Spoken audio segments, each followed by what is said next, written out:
E se eu te dissesse que existe um instante preciso em que a alma exausta deixa de ceder, e nesse exato momento o castelo interno do narcisista começa a ruir em silêncio? E se o que você sempre acreditou ser fraqueza fosse, na verdade, o gatilho mais temido por quem vive de sugar sua energia? Carl Jung alertava: há forças no inconsciente capazes de inverter o jogo sem que uma palavra seja dita, mas só se você souber tocar o ponto que ninguém ousa alcançar. Você já percebeu que por trás de cada sorriso controlado do narcisista existe um deserto onde ele jamais quer que você caminhe? Esse território é guardado com máscaras e manipulações, mas quando o empata queimado pelo excesso de entrega cruza a linha, algo começa a se despedaçar por dentro. É como se as sombras que Jung descrevia acordassem, não no empata, mas no próprio predador. O que acontece nesse momento não é visível aos olhos comuns. É um colapso subterrâneo, um terremoto na psique, um som que não se ouve, mas que ecoa nas entranhas. A reação do empata exausto não é um grito, é um espelho. E diante desse reflexo, o narcisista não vê você, ele se vê. E essa visão, Jung sabia, é o que ele mais teme. Mas aqui está o enigma. O que é essa reação silenciosa que quebra a ilusão? Porque ela não exige força física nem explosões emocionais e mesmo assim tem o poder de desmontar anos de controle. Jung escreveu sobre arquétipos que, quando ativados, mudam para sempre a dinâmica entre caçador e presa. A questão é: você reconheceria esse arquétipo se ele estivesse diante de você agora? Se continuar, você vai perceber que essa verdade não é um conselho simples, nem um truque de autoajuda. É um mergulho em territórios da mente que poucos ousam explorar, onde a reação do empata é menos um ato e mais uma invocação. A pergunta é: você está preparado para atravessar esse limiar e enxergar o que Jung já sabia, mesmo sabendo que depois não haverá caminho de volta? O silêncio do empata exausto não é ausência de voz, é o som grave de algo que finalmente se desprende de dentro. É a pausa que precede o colapso, não do próprio empata, mas de quem sempre acreditou ter controle sobre o fio invisível que sustentava a relação. Jung dizia que há momentos em que o inconsciente, saturado de dor e repetição, encontra uma brecha para se manifestar. E quando isso acontece, não há defesa possível para aquele que vive da fraqueza alheia. É nesse instante que o olhar do empata muda, não por raiva, mas por um tipo de clareza que desarma. O narcisista percebe, mesmo que não queira, que algo se deslocou. A respiração do outro já não dança no ritmo que ele impõe. É como se o palco onde encenava seu papel tivesse perdido a iluminação e agora, pela primeira vez, ele estivesse exposto à penumbra de si mesmo. Não é uma guerra aberta, não há gritos nem portas batendo, mas há uma ruptura invisível, tão profunda que se torna impossível de ignorar. E, paradoxalmente, essa ausência de combate é o que o faz vacilar. A energia muda. O empata, cansado de carregar fardos que não eram seus, começa a recolher a própria luz, não para negá-la ao mundo, mas para devolvê-la a si mesmo. Esse recolhimento é imperceptível para quem observa de fora, mas dentro da relação é um terremoto silencioso. O narcisista, acostumado a se alimentar de cada expressão, de cada gesto, sente um vazio que não sabe nomear. E Jung já alertava: o vazio não é apenas ausência, é a presença do que foi retirado. É nesse espaço que as máscaras começam a rachar. O narcisista busca seus antigos gatilhos, testa suas armadilhas, mas nada surte efeito. Aquele que sempre reagia com justificativas, desculpas ou lágrimas, agora apenas observa, e esse olhar não é de desafio nem de submissão. É de testemunho. É o olhar de quem finalmente enxerga o teatro pelo que ele é, e não pelo que sempre quis acreditar. E isso é mais devastador do que qualquer confronto direto. O empata não precisa mais explicar. Cada tentativa do narcisista de retomar o controle se transforma em eco no vazio. As palavras antes afiadas agora soam ocas, como flechas lançadas no ar, sem alvo. O poder não está mais nas mãos daquele que manipula, mas nas mãos daquele que não se deixa mais conduzir. E essa inversão, segundo Jung, é a mais temida, porque ela não depende de força externa. Nasce no silêncio interno, onde ninguém mais pode intervir. Há algo quase sagrado nesse momento. O empata percebe que não precisa lutar para vencer, porque a batalha já não existe. É como se a corda que ligava os dois tivesse se desfeito, e o narcisista, sem esse elo, perdesse o chão que sustentava sua ilusão. Não há explosão, apenas a sensação de que o ar mudou de densidade e quem sempre controlou a respiração do ambiente agora se afoga na própria ansiedade. Mas essa libertação tem um custo. O empata sente o peso do que carrega, memórias distorcidas, culpas plantadas, identidades moldadas para caber na narrativa alheia. E ao devolver-se a si mesmo, precisa atravessar os corredores internos onde essas marcas ainda gritam. Jung dizia que o encontro com a sombra é inevitável, e talvez seja nesse ponto que a verdadeira cura começa. Não ao se afastar do que machuca, mas ao reconhecer o que dentro de nós aceitou ser ferido. O narcisista, por sua vez, enfrenta a visão que mais teme, o reflexo sem máscara. Ele não vê mais a vítima que moldava ao seu gosto, mas a si mesmo, cru, sem o aplauso que alimentava sua performance. E nesse instante, a consciência que sempre evitou o alcança como um golpe lento e profundo. É o despertar que ele nunca quis ter, mas que não pode mais impedir. Cada gesto do empata agora é um ato de retorno. Sentar em silêncio, caminhar sem pressa, respirar sem pedir permissão, pequenas revoluções que reconstroem territórios internos. E o narcisista, mesmo sem admitir, sente que perdeu mais do que controle. Perdeu o papel que lhe dava sentido. É o início de um vazio que não pode ser preenchido com novos alvos, porque a ferida que se abriu é dele, e não de quem partiu. E talvez a pergunta que fique, ecoando para quem vive essa jornada, seja: quando o laço se rompe, o que realmente se quebra? O vínculo ou a ilusão que o mantinha vivo? Jung sabia que a resposta não era simples, porque ela não mora na lógica, mora na experiência de atravessar o silêncio e sair dele. Diferente, o segundo golpe não chega com aviso. Ele se infiltra como uma maré lenta, subindo centímetro por centímetro, até que o narcisista se veja cercado por uma água invisível que aperta seu peito. Jung dizia que certos movimentos do inconsciente não precisam ser agressivos para serem fatais. Basta que sejam inevitáveis. Esse é o segundo golpe,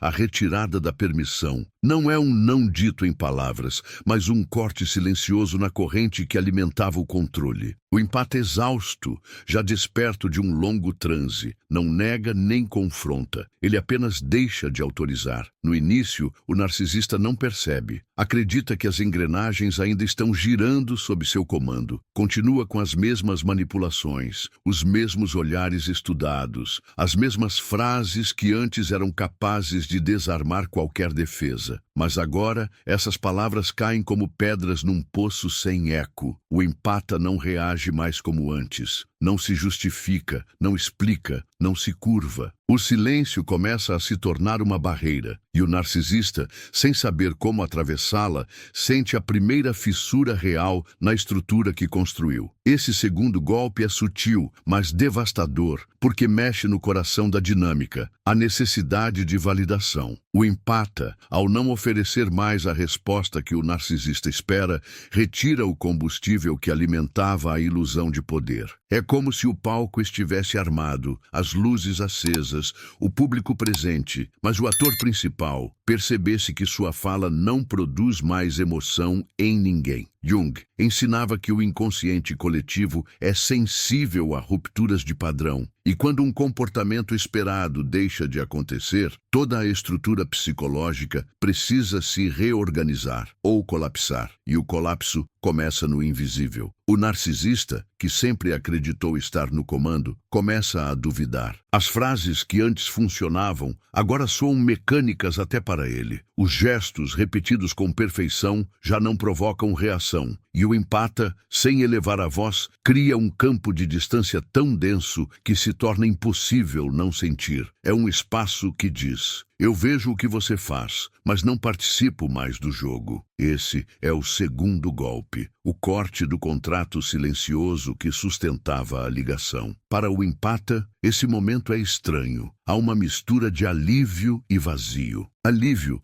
por não se perder mais nas armadilhas emocionais, mas também o vazio de perceber quanto tempo, energia e vida foram entregues a um teatro que nunca foi sobre amor ou cuidado, mas sobre controle. Jung dizia que todo encontro verdadeiro com a sombra exige um preço, e esse preço é reconhecer a própria participação no ciclo. É doloroso perceber que, durante anos, cada resposta dada ao narcisista foi, na verdade, uma moeda de troca inconsciente. O segundo golpe não é um ato único, é um processo.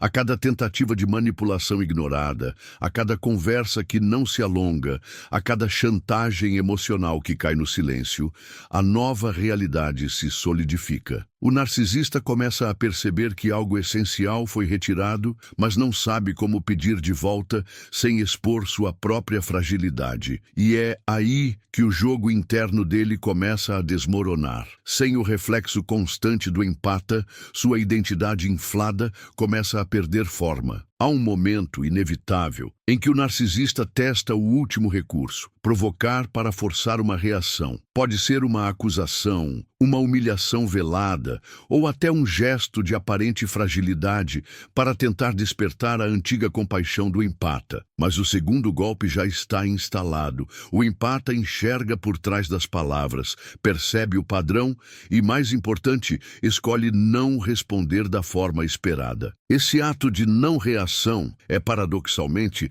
a reação mais poderosa, porque é um espelho que não devolve a imagem desejada. O impacto psicológico disso no narcisista é profundo. É como se estivesse diante de um labirinto que antes conhecia de cor, mas cujas paredes se moveram durante a noite. Ele anda em círculos, repete estratégias, mas nada se encaixa. O empata, ao retirar a permissão, mudou o desenho interno do espaço. E Jung alertava: quando o padrão é rompido, a psique precisa encontrar um novo equilíbrio ou se fragmenta. Para o narcisista, esse novo equilíbrio é quase impossível, porque ele depende de uma estrutura externa que agora está fora do seu alcance. O empata começa a se reconectar com partes de si que estavam adormecidas. Pequenos gestos antes apagados pela constante vigilância emocional voltam a florescer. Ler sem medo de ser interrompido. Dormir sem a tensão de uma discussão iminente. Respirar sem sentir que cada movimento precisa ser justificado. São detalhes, mas cada detalhe é uma declaração silenciosa de liberdade. E, enquanto isso, o narcisista sente que cada dia longe desse controle é um dia a mais no vazio que ele não sabe preencher. O segundo golpe, no fundo, não é sobre punir o narcisista, é sobre devolver-se a si mesmo. É uma ruptura que exige coragem, porque não há volta ao estado anterior. Uma vez que o empata aprende a dizer não sem palavras, a relação muda para sempre. E a pergunta que permanece, sussurrando nas profundezas, é: quantas vezes você já entregou a chave da sua paz, acreditando que era amor? Jung sabia que quando essa pergunta encontra morada dentro de nós, a história nunca mais é a mesma. O terceiro golpe nasce do que sempre esteve à vista, e ainda assim ninguém via: a retirada da fantasia. Não se trata de desmascarar o narcisista diante do mundo, mas diante do próprio espelho interno, um espelho que o empata exausto, agora desperto, segura com firmeza silenciosa. Carl Jung sabia que a persona é um traje útil, mas quando vira pele, estrangula a alma. O terceiro golpe, portanto, é a recusa em alimentar a persona do outro. O empata para de rir do que não tem graça, de admirar o que não é grandeza, de aplaudir a performance que nunca foi verdade. E sem essa plateia íntima, a fantasia fica pesada, cai dos ombros e revela o que sempre esteve escondido sob o brilho. Um vazio pedindo validação como água. O ar muda quando o empata decide que não vai mais ser coautor da mentira. Não é vingança, é higiene psíquica, a cena diária, as frases ensaiadas, os gestos calculados, as pequenas humilhações travestidas de ironia, perde a cor. O narcisista tenta repetir o número preferido, mas o palco interno está sem luz. Nada reverbera. É como se o teatro inteiro tivesse sido reconstruído com paredes que absorvem som. Jung chamaria esse momento de descolamento da imagem. O instante em que a figura que o outro tenta fixar sobre você simplesmente não encontra mais onde se ancorar. E quando a imagem não cola, o controle que vivia da cola começa a desmanchar. A energia que antes fluía para sustentar o mito retorna ao centro do empata. Essa volta é densa, lenta, quase telúrica. Vem junto memórias de pequenas renúncias e concessões antigas, pedaços de identidade deixados no chão de uma sala que parecia amor, mas era palco. O terceiro golpe passa por recolher esses cacos sem pressa, reconhecendo cada um. Aqui mora a voz que foi calada, ali a coragem que foi guardada, acolá o desejo transformado em medo. Jung mostrava que a individuação exige que voltemos para casa carregando aquilo que abandonamos para caber na expectativa do outro. E cada peça retomada é um fio a menos disponível para o narcisista puxar. Há um tremor quase imperceptível no narcisista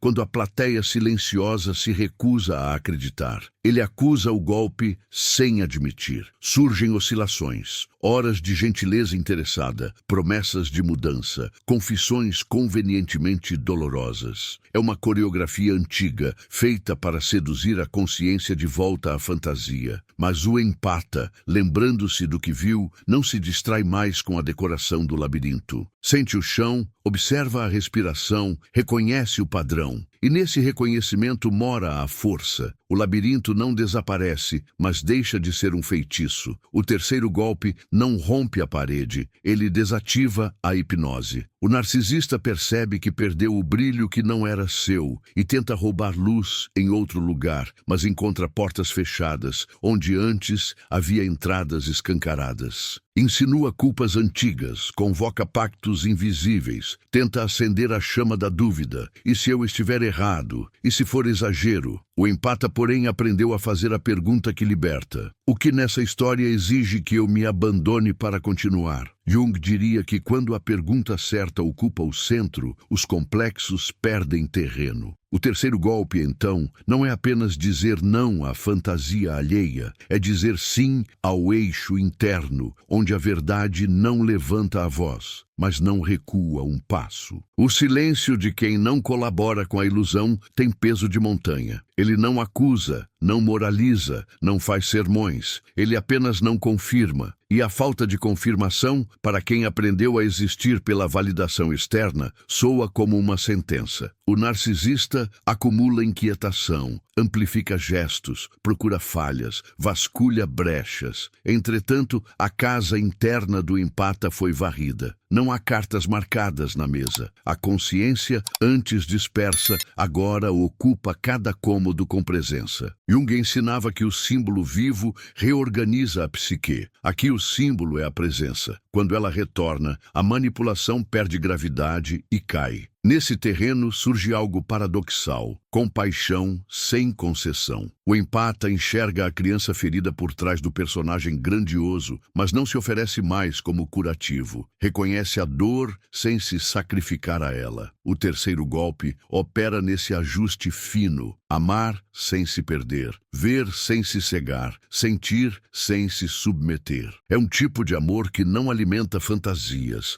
alimenta limites. E limite, ao contrário do que a ilusão prega, não é dureza, é contorno. Jung lembrava que o amor verdadeiro precisa de contornos para não se dissolver em confusão. Aqui, cada contorno recuperado é um tijolo retirado do altar do narcisista. Com o altar desmontado, o narcisista tenta erguer um novo com materiais de urgência, provocações, comparações, silêncios punitivos. Quer arrancar uma reação, qualquer reação, para provar a si mesmo que ainda existe um fio invisível ligando os dois. Mas o fio foi cortado no lugar que não se vê. O empata não oferece fogo onde há gasolina. Prefere a água da presença, a respiração que não negocia, o passo que não explica. E a ausência dessa centelha emocional desarma a máquina inteira. Sem combustível, a engrenagem faz barulho por um tempo e depois silencia. E no silêncio, a verdade que sempre esperou pacientemente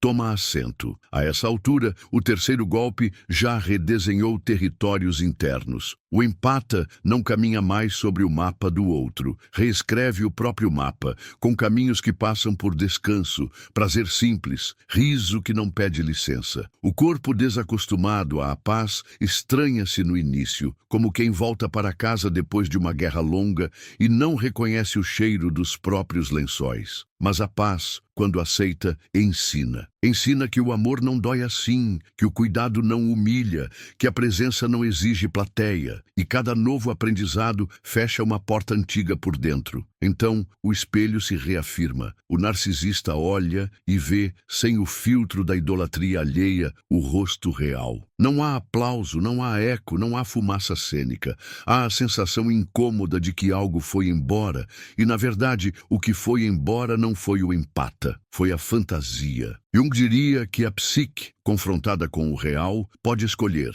ou integra e cresce, ou recalca e repete. O terceiro golpe coloca essa escolha sobre a mesa, mas não a faz pelo outro. A travessia do empata é outra: sustentar o real sem se endurecer, nutrir a própria luz sem voltar a cedê-la, permanecer inteiro quando o mundo pedir pedaços. O quarto golpe não é lançado com as mãos, mas com o corpo inteiro. É a retirada da presença. Não se trata de sumir fisicamente. O narcisista até pode ver o empata, ouvir sua voz, sentir seu cheiro, mas pela primeira vez não consegue mais alcançá-lo. Jung dizia que há uma distância que não se mede em passos, mas em consciência. O quarto golpe é essa distância invisível que se instala entre duas pessoas mesmo quando estão lado a lado. O empata exausto não foge, mas também não se oferece. Está lá, mas não está disponível. É a presença física sem a entrega energética. E isso, para o narcisista, é insuportável. O impacto desse golpe é profundo porque desarma o eixo central da manipulação, a previsibilidade. Antes, bastava um tom de voz, um olhar, um suspiro para puxar o empata de volta para dentro do enredo. Agora, essas cordas se rompem no ar. O narcisista fala e, por mais que as palavras tentem se infiltrar, não encontram frestas. O empata,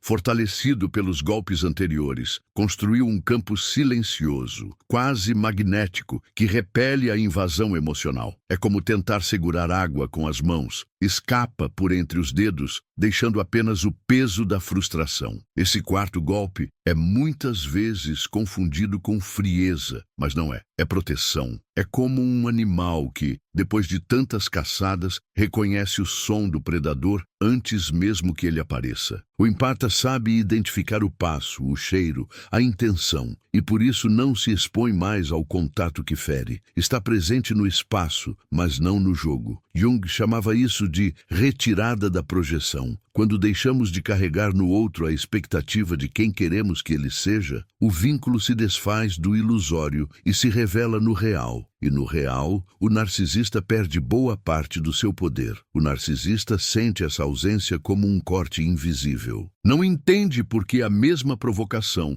que antes funcionava, agora cai no vazio. Tenta aumentar o volume, exagerar nas expressões, criar situações mais intensas. Pode alternar entre ataques e gestos de afeto forçado, numa tentativa desesperada de reativar a antiga conexão. Mas o quarto golpe já alterou a frequência. O empata não vibra mais no mesmo tom. Está afinado com outra melodia, uma que o narcisista não sabe tocar. A ausência energética é o que mais desestrutura o narcisista, porque é impossível de forçar. Ele pode exigir atenção, cobrar presença, criar situações para prender o empata, mas nada devolve o brilho do olhar que se perdeu. O empata continua sendo educado, às vezes até gentil, mas a corrente não passa. É como falar com um espelho que não reflete mais, apenas absorve. Jung dizia que o encontro com o vazio de si mesmo é um dos choques mais violentos que a psique pode experimentar.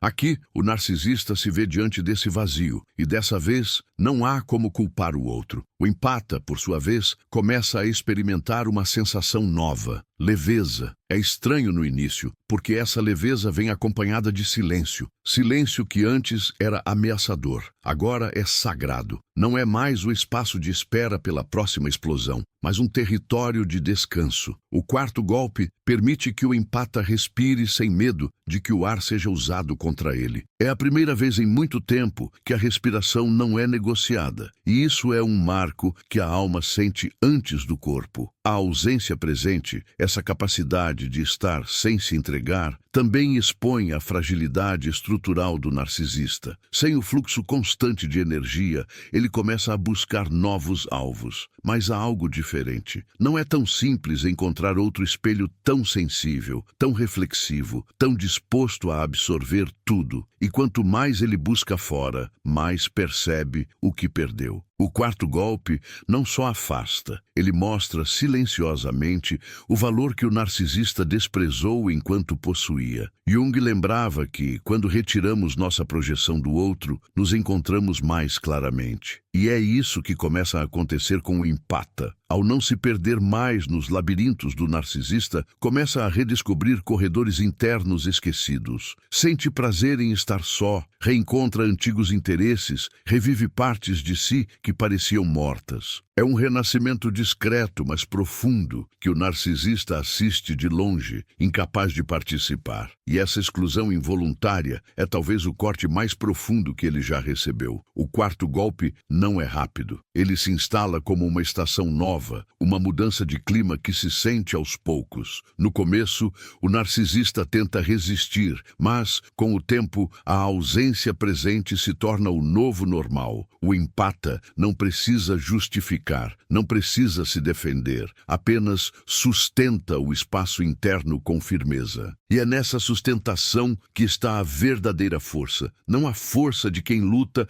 mas de quem não se deixa mais arrastar. Quando a presença se transforma em território seguro, o narcisista entende, mesmo que nunca admita, que perdeu o acesso ao coração do jogo. Pode ainda estar fisicamente próximo, pode até trocar palavras e convivência, mas não tem mais o poder de entrar. E para quem construiu todo o seu domínio a partir da invasão invisível, essa é a derrota que ecoa por mais tempo. O quarto golpe, silencioso e constante, é o que transforma a paisagem para sempre. O quinto golpe não chega como uma ação explosiva. Ele se manifesta como uma verdade que, depois de revelada, não pode mais ser esquecida. É o momento em que o empata exausto para de olhar para o narcisista como a figura central da história e se reconhece como o verdadeiro protagonista. Jung dizia que a individuação é o processo pelo qual nos tornamos aquilo que somos. E esse golpe é exatamente isso, a quebra definitiva da narrativa que colocava o outro como eixo. O empata não apenas se afasta emocionalmente, ele reposiciona todo o enredo. O narcisista deixa de ser o antagonista dominante para se tornar apenas um personagem secundário numa trama muito maior. Esse quinto golpe é tão poderoso porque rompe o último elo invisível, o da importância. Durante anos, o narcisista se alimentou não apenas de energia e atenção, mas também do lugar de relevância que ocupava na psique do empata. Cada reação, cada pensamento, cada decisão passava pelo filtro de o que ele vai pensar ou como isso vai afetar a relação. Agora, esse filtro se dissolve. O empata acorda para a consciência de que há um mundo inteiro além daquela dinâmica e que esse mundo sempre esteve lá, esperando para ser habitado. É como abrir uma janela depois de anos, respirando o mesmo ar viciado. O corpo reconhece que pode respirar de verdade. Para o narcisista, esse é o golpe mais desestabilizador de todos. Não é apenas perder controle, nem só perder o acesso à energia. é perder a centralidade da história. É perceber que não é mais referência, que não define mais o clima emocional, que já não dita o roteiro. E pior para ele é perceber que nada que faça conseguirá recuperar esse lugar, porque a mudança aconteceu num nível interno e irreversível. Jung lembrava que quando o centro da consciência se desloca para o self, nenhuma força externa consegue arrastá-lo de volta ao estado anterior. É como se a bússola interna do empata tivesse sido realinhada. Esse golpe é silencioso, mas não passivo. O empata começa a investir a própria energia em coisas que realmente importam: projetos pessoais, amizades verdadeiras, experiências novas. E ao fazer isso, naturalmente retira qualquer combustível emocional que sustentava a dinâmica antiga. Não há confronto, não há necessidade de explicação. O narcisista, acostumado a ser a referência para tudo, começa a sentir-se irrelevante. E essa sensação é mais dolorosa para ele do que qualquer rompimento dramático. É como assistir ao próprio reflexo desaparecer lentamente de um espelho. No quinto golpe, o empata não só se liberta, ele se expande. Não é apenas sair da relação, é crescer para além dela. Começa a tomar decisões que não têm absolutamente nada a ver com o narcisista,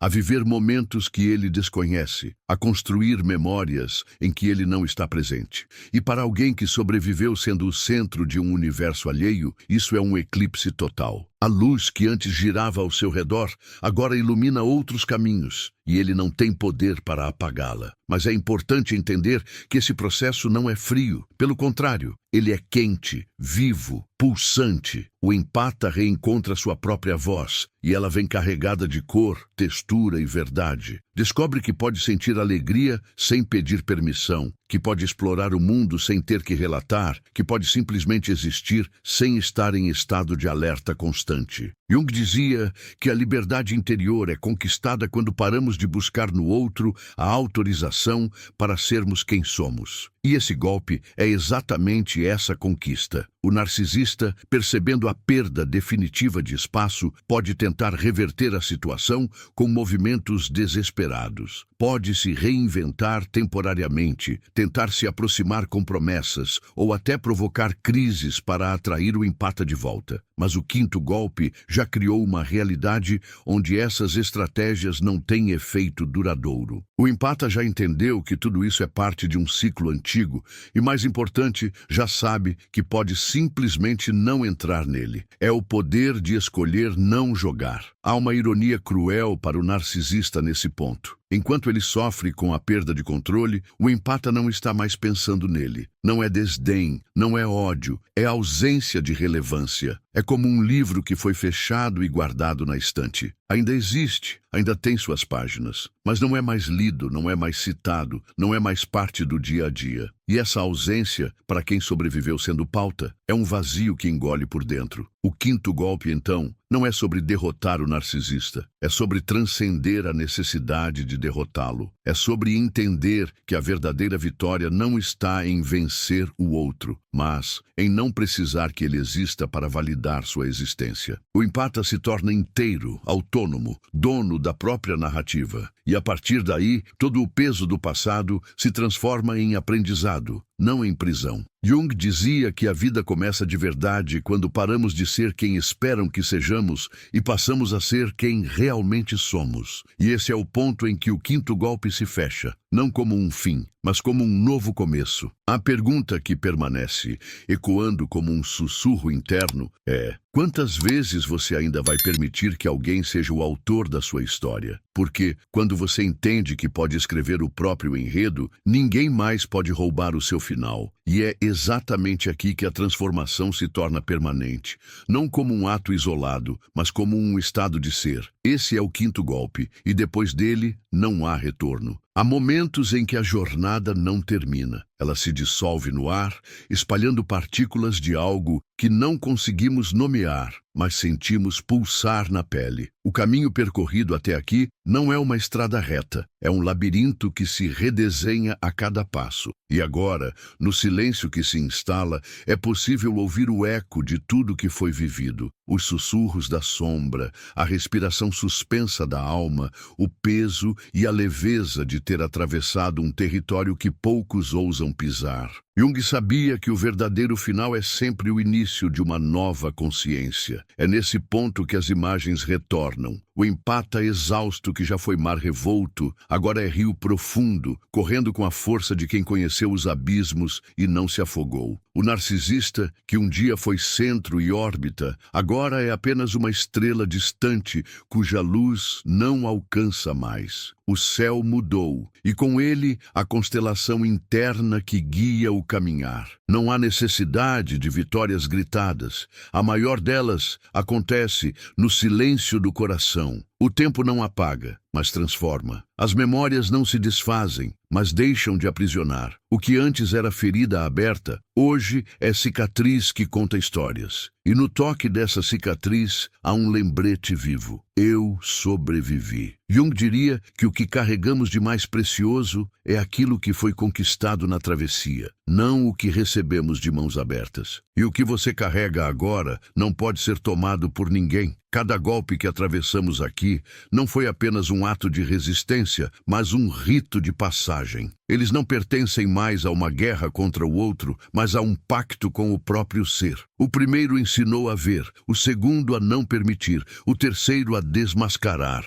o quarto a se preservar, o quinto a transcender. E juntos, eles moldaram um caminho onde não há retorno ao ponto de partida, porque o ponto de partida já não existe. Há um instante quase imperceptível em que o ar parece mais leve e os ombros deixam de carregar o peso antigo. É o instante em que percebemos que a liberdade não é algo a conquistar no mundo de fora, mas algo a despertar no mundo de dentro. Jung sussurraria que a chave sempre esteve no bolso e que o cadeado que nos prendia era feito de ilusões que agora se desfazem como fumaça ao amanhecer. Se você fechar os olhos agora, talvez sinta esse eco. É uma mistura de saudade e alívio, de fim e começo. É o pressentimento de que algo foi recolocado no lugar certo. Talvez não no mundo, mas em você. E quando o centro volta ao seu devido lugar, não há manipulação, sombra ou voz externa capaz de deslocá-lo outra vez. O que foi conquistado aqui é invisível aos olhos, mas inabalável na essência. Talvez a maior revelação não esteja nos golpes, mas no que eles despertam. A consciência de que nunca estivemos destinados a viver como sombra de alguém. O sol sempre esteve aceso por trás das nuvens, e a coragem de afastá-las é o que agora ilumina cada passo. E essa luz, uma vez acesa, se torna farol, não só para si, mas para todos que cruzarem o seu caminho. Se algo dentro de você se moveu nesta travessia, não ignore, sinta. Permita que essa sensação cresça até tocar as partes